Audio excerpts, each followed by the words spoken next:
আখেরি জামানায় কিয়ামতের নিকটবর্তী সময়ে মিথ্যুক দাজ্জালের আবির্ভাব ঘটবে। দাজ্জালের আগমন কিয়ামত নিকটবর্তী হওয়ার সবচেয়ে বড় আলামত। মানবজাতির জন্য দাজ্জালের চেয়ে অধিক বড় বিপদ আর নেই।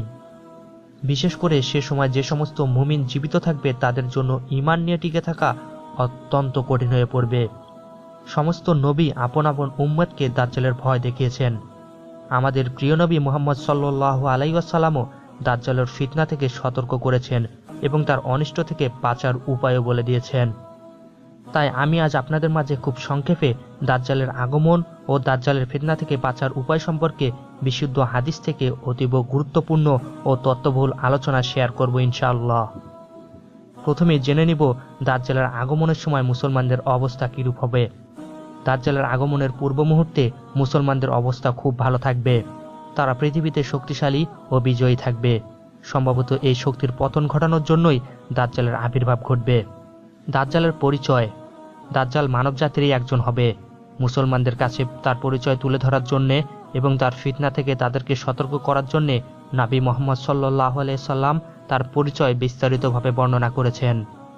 দাজ্জাল অন্যান্য মানুষের তুলনায় স্বতন্ত্র বৈশিষ্ট্যের অধিকারী হবেন। জাহেল, মূর্খ ও হতভাগ্য ব্যতীত কেউ দাজ্জালের ধোঁকায় পড়বে না। নবী সাল্লাল্লাহু আলাইহি সাল্লাম দাজ্জালকে স্বপ্ন দেখে তার শারীরিক গঠনের বর্ণনাও প্রদান করেছেন। তিনি বলেন, দাজ্জাল হবে বৃহদাকার একজন যুবক পুরুষ। শরীরের রং হবে লাল, বেটে, মাথার চুল হবে কোকড়া, কপাল হবে উঁচু, বক্ষ হবে প্রশস্ত, চক্ষু হবে টেরা এবং আঙ্গুল ফলের মতো উঁচু। দাজ্জাল হবে নির্বংশ, তার কোনো সন্তান থাকবে না। বিভিন্ন সহিহ হাদিসে দাজ্জালের চোখ অন্ধ হওয়ার কথা বর্ণিত রয়েছে। কোনো কোনো হাদিসে বলা হয়েছে দাজ্জালের চোখ অন্ধ হবে। কোনো কোনো হাদিসে আছে তার ডান চোখ অন্ধ হবে, আবার কোনো কোনো হাদিসে আছে তার বাম চোখ অন্ধ হবে। মোট কথা তার একটি চোখ দূষিত হবে। তবে ডান চোখ অন্ধ হওয়ার হাদিসগুলি বুখারী ও মুসলিম গ্রন্থে বর্ণিত রয়েছে। তাছাড়া দাজ্জালকে চেনা সবচেয়ে বড় আলামত হলো তার কপালে কাফের লেখা থাকবে। অপর এক বর্ণনা রয়েছে কাফ ফা র লেখা থাকবে। প্রতিটি মুসলিম ব্যক্তি তা পড়তে পারবে। অপর এক বর্ণনা রয়েছে অশিক্ষিত শিক্ষিত সকল মুসলিম ব্যক্তি তা পড়তে পারবে। মোট কথা আল্লাহ মুমিনদের জন্য অন্তর্দৃষ্টি খুলে দিবেন। ফলে সে ব্যক্তি দাজ্জালকে দেখে সহজে চিনতে পারবে, যদিও ইতিপূর্বে সে ছিল অশিক্ষিত। কাফের ও মুনাফিক লোক তা দেখে পড়তে পারবে না, যদিও সে ছিল শিক্ষিত ও লেখাপড়া জানা লোক। কারণ কাফের ও মুনাফিক আল্লাহর অসংখ্য সুস্পষ্ট দলিল প্রমাণ দেখেও ঈমান আনয়ন করেনি। দাজ্জালের বর্তমান অবস্থান। দাজ্জালের বর্তমান অবস্থান সম্পর্কে সহিহ মুসলিমে কিতাবুল ফিতান অধ্যায়ে একটি বৃহৎ হাদিস বর্ণিত রয়েছে, যেখানে রাসূলুল্লাহ সাল্লাল্লাহু আলাইহি সাল্লাম তামিম দারী রাদিয়াল্লাহু তাআলা আনহু এর এক ঘটনা বলতে গিয়ে বলেছেন, দাজ্জাল পৃথিবীর কোনো এক দ্বীপে শিকল দিয়ে বাঁধা অবস্থায় আছে। খুব শীঘ্রই তাকে সেখান থেকে ছেড়ে দেয়া হবে। চলুন এবার দেখে নেব দাজ্জালের যে সমস্ত ক্ষমতা দেখে মানুষগণ বিভ্রান্তিতে পড়বে। দাজ্জাল দ্রুত এক স্থান থেকে অন্য স্থানে পরিভ্রমণ করতে পারবে। নাওয়াজ বিন শামআন থেকে বর্ণিত রয়েছে, নবী সাল্লাল্লাহু আলাইহি সাল্লামকে দাজ্জালের চলার গতি সম্পর্কে জিজ্ঞেস করা হলে তিনি বলেন, দ্রুতগামী বাতাস বৃষ্টিকে যেভাবে চালিয়ে নিয়ে যায় দাজ্জালের চলার গতিও সেরকম হবে। দাজ্জালের সাথে থাকবে জান্নাত ও জাহান্নাম। প্রকৃত অবস্থা হবে সম্পূর্ণ বিপরীত। দাজ্জালের জাহান্নামের আগুন হবে প্রকৃতপক্ষে সুমিষ্ট পানি এবং জান্নাত হবে জাহান্নামের আগুন। নবী সাল্লাল্লাহু আলাইহি সাল্লাম বলেন, দাজ্জালের সাথে যা থাকবে তা আমি অবগত আছি। তার সাথে দুটি নদী প্রবাহিত থাকবে। বাহ্যিক দৃষ্টিতে একটিকে সুন্দর পরিষ্কার পানি দেখা যাবে, অন্যটিকে দাউ দাউ আগুন জ্বলতে দেখা যাবে। যার সাথে দাজ্জালের সাক্ষাৎ হবে সে যেন দাজ্জালের আগুনে ঝাঁপ দিয়ে পড়ে এবং সেখান থেকে পান করে, কারণ উহা হবে সুমিষ্ট পানি। দাজ্জাল মৃত ব্যক্তিকে জীবিত করতে পারবে। দাজ্জাল তার কর্মকাণ্ডে শয়তানের সহযোগিতা নেবে। নবী সাল্লাল্লাহু আলাইহি সাল্লাম বলেন, দাজ্জাল মানুষের কাছে গিয়ে বলবে, আমি যদি তোমার মৃত পিতামাতাকে জীবিত করে দেখাই তাহলে তুমি কি আমাকে প্রভু হিসেবে মানবে? সে বলবে, অবশ্যই মানব। এ সুযোগে শয়তান তার পিতামাতার আকৃতি ধরে সন্তানকে বলবে, হে সন্তান, তুমি তার অনুসরণ করো, সে তোমার প্রতিপালক। জড় পদার্থ ও পশুরাও দাজ্জালের ডাকে সাড়া দেবে। দাজ্জালের ফিতনার মাধ্যমে আল্লাহ তার বান্দাদেরকে পরীক্ষা করবেন। দাজ্জাল আকাশকে আদেশ দিবে বৃষ্টি বর্ষণ করার জন্য, আকাশ তার আদেশে বৃষ্টি বর্ষণ করবে। জমিনকে ফসল উৎপাদন করতে বলবে, জমিন ফসল উৎপাদন করবে। চতুষ্পদ জন্তুকে ডাক দিলে তারা দাজ্জালের ডাকে সাড়া দিবে। নবী সাল্লাল্লাহু আলাইহি সাল্লাম বলেন, দাজ্জাল এক জনসমাজে গিয়ে মানুষকে তার প্রতি ঈমান আনয়নের আহ্বান জানাবে। এতে তারা ঈমান আনবে। দাজ্জাল তাদের উপর বৃষ্টি বর্ষণ করার জন্য আকাশকে আদেশ দিবে। আকাশ বৃষ্টি বর্ষণ করবে, জমিন ফসল উৎপাদন করবে এবং তাদের পশুপাল ও চতুষ্পদ জন্তুগুলো অধিক মোটাতাজা হবে এবং পূর্বের তুলনায় অধিক দুধ প্রদান করবে। অতঃপর অন্য একটি জনসমাজে গিয়ে মানুষকে তার প্রতি ঈমান আনয়নের আহ্বান জানাবে। লোকেরা তার কথা প্রত্যাখ্যান করবে। দাজ্জাল তাদের নিকট থেকে ব্যর্থ হয়ে ফেরত আসবে। এতে তারা চরম অভাবে পড়বে। তাদের ক্ষেত খামারে চরম ফসলহানি দেখা দিবে।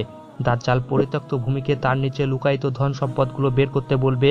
ধন সম্পদগুলো বের হয়ে মৌমাছির দলের মতো তার পিছে পিছে চলতে থাকবে। দাজ্জাল একজন মুমিন যুবককে হত্যা করে পুনরায় জীবিত করবে। নবী সাল্লাল্লাহু আলাইহি সাল্লাম বলেন, দাজ্জাল বের হয়ে মদিনার দিকে অগ্রসর হবে। যেহেতু মদিনায় দাজ্জালের প্রবেশ নিষেধ, তাই সে মদিনার নিকটবর্তী একটি স্থানে অবস্থান করবে। তার কাছে একজন মুমিন লোক গমন করবেন। তিনি হবেন ওই জামানার সর্বোত্তম মুমিন। দাজ্জালকে দেখে তিনি বলবেন, আমি সাক্ষ্য দিচ্ছি যে তুমি সেই দাজ্জাল যার সম্পর্কে রাসূল মুহাম্মদ সাল্লাল্লাহু আলাইহি সাল্লাম আমাদেরকে সাবধান করেছেন। তখন দাজ্জাল উপস্থিত মানুষকে লক্ষ্য করে বলবে, আমি যদি একে হত্যা করে জীবিত করতে পারি, তোমরা আমার ব্যাপারে কোনো সন্দেহ পোষণ করবে কি? লোকেরা বলবে না। অতঃপর সে উক্ত মুমিনকে হত্যা করে জীবিত করবে। এ পর্যায়ে যুবকটি বলবে, আল্লাহর শপথ, তুমি যে মিথ্যুক দাজ্জাল, এ সম্পর্কে আমার বিশ্বাস আগের তুলনায় আরও মজবুত হলো। দাজ্জাল তাকে দ্বিতীয়বার হত্যা করার চেষ্টা করবে, কিন্তু তাকে হত্যা করতে সক্ষম হবে না। মুসলিম গ্রন্থের বর্ণনা এসেছে, উক্ত যুবক দাজ্জালকে দেখে বলবে, হে লোক সকল, এটি সেই দাজ্জাল যা থেকে নবী সাল্লাল্লাহু আলাইহি সাল্লাম আমাদেরকে সাবধান করেছেন। অতঃপর দাজ্জাল তার অনুসারীদেরকে বলবে, একে ধরো এবং প্রহার করো। তাকে মেরে পিঠে জখম করা হবে। অতঃপর দাজ্জাল তাকে জিজ্ঞেস করবে, এখনো কি আমার প্রতি ঈমান আনবে না? নবী সাল্লাল্লাহু আলাইহি সাল্লাম বলেন, উক্ত যুবক বলবে, তুমি মিথ্যাবাদী দাজ্জাল। তারপর দাজ্জালের আদেশে তার মাথার করাত লাগিয়ে দ্বিখণ্ডিত করে ফেলবে। দাজ্জাল দুখণ্ডের মাঝ দিয়ে হাঁটাহাঁটি করবে। অতঃপর বলবে, উঠে দাঁড়াও। তিনি উঠে দাঁড়াবেন। দাজ্জাল বলবে, এখনো ঈমান আনবে না? তিনি বলবেন, তুমি মিথ্যুক দাজ্জাল হওয়ার ব্যাপারে এখন আমার বিশ্বাস আরও বৃদ্ধি পেয়েছে। অতঃপর তিনি বলবেন, হে লোক সকল, আমার পরে আর কারো সাথে এরূপ করতে পারবে না। অতঃপর দাজ্জাল তাকে পাকড়াও করে আবার জবাই করার চেষ্টা করবে, কিন্তু তার গলার জবাই করার স্থানটি তামায় পরিণত হয়ে যাবে। কাজেই সে জবাই করতে ব্যর্থ হবে। অতঃপর তাকে তার পা ধরে জাহান্নামে নিক্ষেপ করবে। লোকেরা মনে করবে তাকে জাহান্নামের আগুনে নিক্ষেপ করা হয়েছে, অথচ সে জান্নাতে নিক্ষিপ্ত হয়েছে। নবী সাল্লাল্লাহু আলাইহি সাল্লাম বলেন, এই ব্যক্তি হবে পৃথিবীর সেদিন সবচেয়ে মহাসত্যের সাক্ষ্যদানকারী। দাজ্জাল মক্কা মদিনায় প্রবেশ করতে পারবে না। দাজ্জালের জন্য মক্কা মদিনায় প্রবেশ নিষিদ্ধ থাকবে। মক্কা মদিনা ব্যতীত পৃথিবীর সকল স্থানে সে প্রবেশ করবে। ফাতেমা বিনতে কায়েস রাদিয়াল্লাহু তাআলা আনহা হতে বর্ণিত দাজ্জালের হাদিসে এসেছে, অতঃপর দাজ্জাল বলল, আমি হলাম দাজ্জাল। অচিরেই আমাকে বের হওয়ার অনুমতি দেয়া হবে। আমি বের হয়ে 40 দিনের ভিতরে পৃথিবীর সমস্ত দেশ ভ্রমণ করব। তবে মক্কা মদিনায় প্রবেশ করা আমার জন্য নিষিদ্ধ থাকবে। যখনই আমি মক্কা বা মদিনায় প্রবেশ করতে চাইব, তখনই কোষমুক্ত তলোয়ার হাতে নিয়ে ফেরেশতাগণ আমাকে তাড়া করবে। মক্কা মদিনার প্রতিটি প্রবেশ পথে ফেরেশতাগণ পাহারা দিবে। দাজ্জালের অধিকাংশ অনুসারী হবে ইহুদি, তুর্কি এবং অনারব লোক। তাদের অধিকাংশ হবে গ্রামের মূর্খ ও মহিলা। ইহুদিরা মিথ্যুক কানা দাজ্জালের অপেক্ষায় রয়েছে। তাদের বিশ্বাস অনুযায়ী দাজ্জাল হবে তাদের বাদশাহ। তার নেতৃত্বে তারা বিশ্ব পরিচালনা করবে। নবী সাল্লাল্লাহু আলাইহি সাল্লাম বলেন, দাজ্জালের অধিকাংশ অনুসারী হবে ইহুদি এবং মহিলা। তিনি আরও বলেন, ইস্পাহানের 70,000 ইহুদি দাজ্জালের অনুসরণ করবে। তাদের সবার পরনে থাকবে সেলাইবিহীন চাদর। চলুন এবার জেনে নেব দাজ্জালের শেষ পরিণতি কি হবে। সহিহ হাদিসের বিবরণ অনুযায়ী ঈসা ইবনে মারিয়াম আলাইহিস সালাতু ওয়াস সালাম এর হাতে দাজ্জাল নিহত হবে। বিস্তারিত বিবরণ এই যে, মক্কা মদিনা ব্যতীত পৃথিবীর সকল দেশে সে প্রবেশ করবে। তার অনুসারীর সংখ্যা হবে প্রচুর পরিমাণ। সমগ্র দুনিয়ায় তার ফিতনা ছড়িয়ে পড়বে। সামান্য সংখ্যক মুমিন তার ফিতনা থেকে রেহাই পাবে।